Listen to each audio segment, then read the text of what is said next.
सभी को नमस्कार। मीमांसा संस्कृत क्लासेस के प्लेटफॉर्म पर आप सबका स्वागत है। और हम आपके लिए एक नेट के लिए, नेट हो, जेआरएफ हो या एस्टेट है, डीएसएसबी है, रीट है, यूपी टेट है, एस्टेट, सब के लिए एक कॉमन टेस्ट सीरीज लेकर आए हैं। और प्रतिदिन मेरी कोशिश रहेगी कि आपको कम से कम 10 और ज़्यादा जितने संभव हो उतने ऐसे प्रश्न आपको तैयार कराए जाएं और उन प्रश्नों के माध्यम से पूरी व्याख्या देकर आपको तैयारी अच्छी कराई जा सके।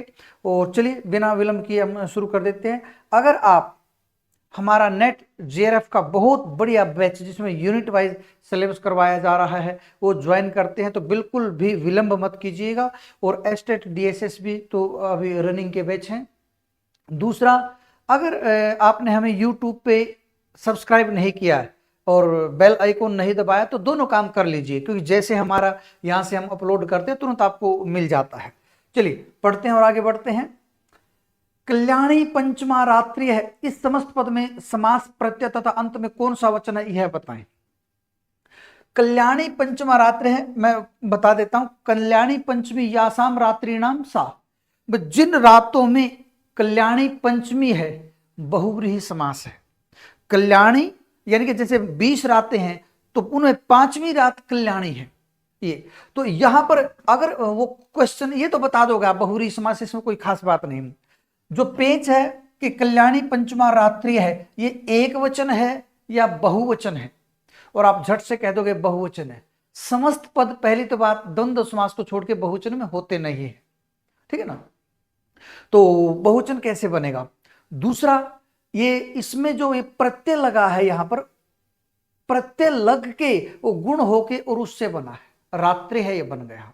तो इस बात का आप विशेष ध्यान रखेंगे कि बहुवचन नहीं है, ठीक ना, रात्रि शब्द है। और रात्रि शब्द आपके नॉलेज के लिए बता दूं, चाहे छोटी ई की मात्रा हो या गीप इत्यादि हो के बड़ी ई की मात्रा वाला भी शुद्ध होता है, ठीक है ना। चलिए पढ़ते हैं और आगे बढ़ते हैं। अविभाव सूत्रम किम करोति, लीजिए एक चीज आपको बताता हूं एक्चुअल में क्या है। देखो ये थोड़ा दिखाई दे रहा होगा आपको। अविभाव, ये 3 प्रकार के सूत्र हैं। लो मैं लिख देता हूं। इस सूत्र को आपको समझने की बहुत ज्यादा जरूरत है, क्योंकि अगर वो डीप गया क्वेश्चन में तो ऐसे पूछ सकता है, अव्यय भावश्च, एक सूत्र ये है और एक सूत्र ये है अव्यय भावश्च, और एक सूत्र ये है अव्यय भाव, ठीक है ना। अगर आप इसमें देखें तो ये जो है दूसरे अध्याय के 18वां सूत्र है, और ये 2, 5 और 41, और ये 215, ठीक है ना। तो ये सूत्र बनते हैं, ठीक है ना। बल्कि 1-1-41 है, 1-1-41। एक मिनट रुकिएगा, चलो इसको 1-1 कर लो, 1-1-41, ठीक है। तो एक बात हमेशा आप ध्यान रखिएगा, ये जो सूत्र है, ये जो सूत्र है ये नपुंसक लिंग करता है। इसकी वृत्ति में पढ़ोगे आप, अयम नपुंसको स्यात्, ये नपुंसक लिंग करता है, और ये अव्यय संज्ञा करता है, अव्यय। और ये आपका जो सूत्र है ये वाला, ये अधिकार सूत्र है, अधिकार करता है, अधिकार। आप कहोगे जी ये कैसी चीजें सामने आ गई आज, बिल्कुल अव्यभाव।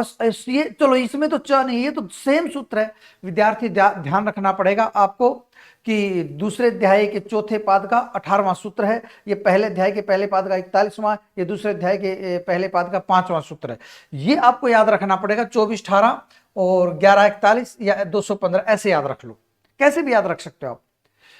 ये जो सूत्र है अव्यभाव, ठीक ना, ये जो आपका अव्यभाव समास है, अव्यभाव समास, समास में उसके अंदर ये आपको ये तो नॉलेज है कि अव्यभाव समास के समस्त पद सारे के सारे अव्यय होते हैं, उनको अव्यय करने वाला ये सूत्र है अव्यभाव, ठीक ना। तो इस सूत्र को आप देखेंगे नहीं सॉरी, ये नपुंसक लिंग करने वाला सूत्र है, ठीक ना।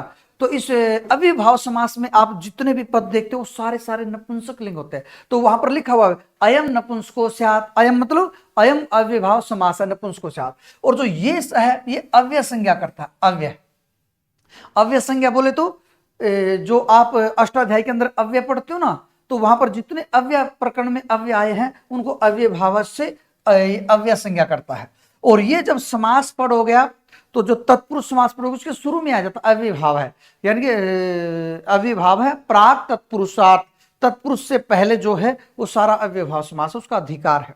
तो ये चीज आपको करनी पड़ेगी। तो हमने प्रश्न पूछा था, एक बार आप उतार सकते हो इसको वीडियो रोक के और जान सकते हो। अब अव्यय भाव सूत्रम किम करोति, अव्यय भाव सूत्र क्या करता है, ये नपुंसकत्वम अपि करोति एवं अव्यम अपि करोति।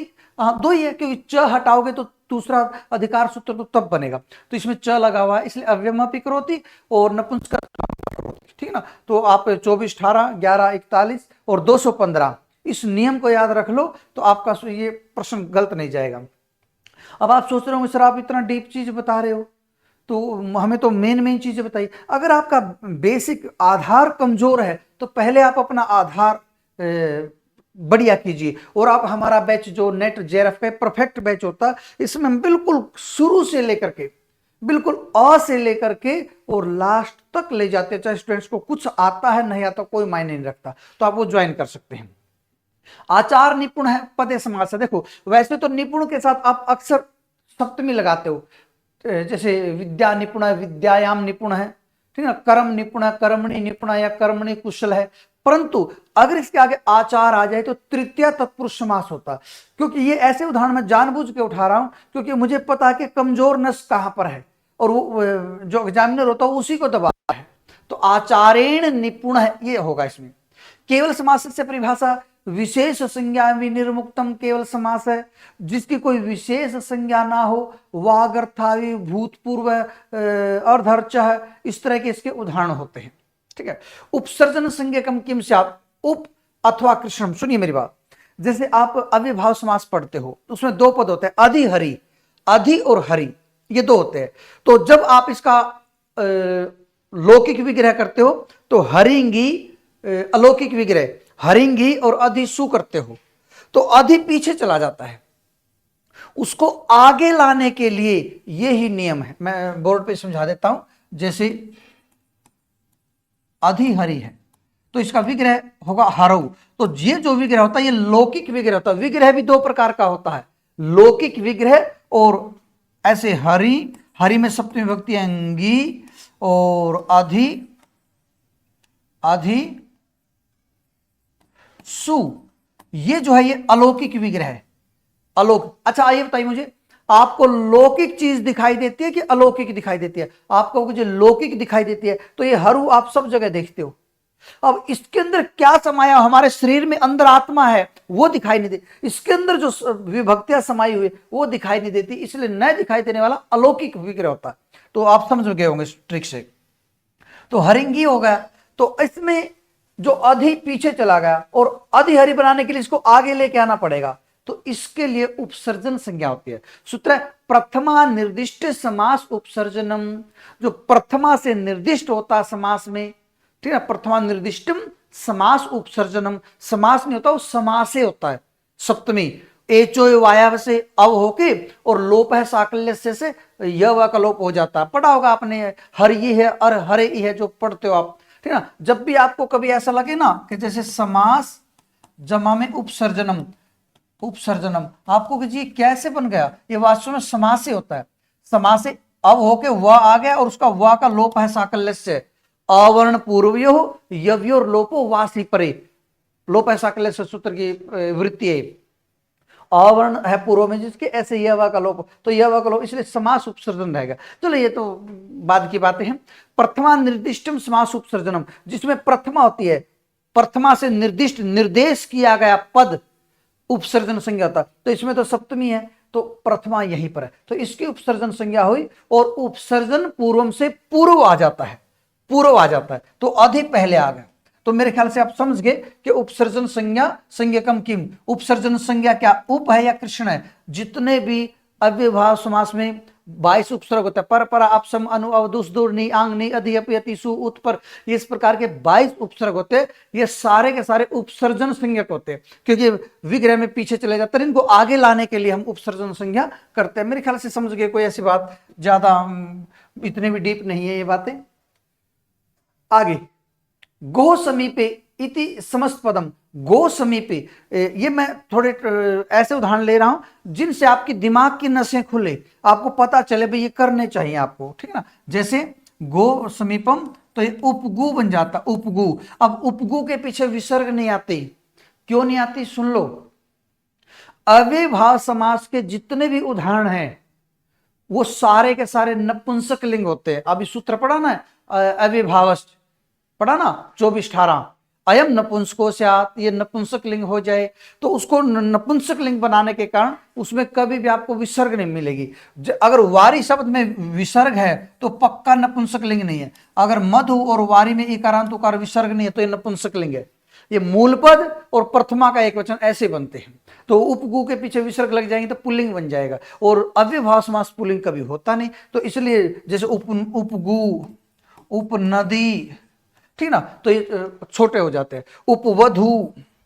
अब आप एक चीज पूछोगे कि सर यहां पर उपगो, गो था, गो को ऊ कैसे होगा?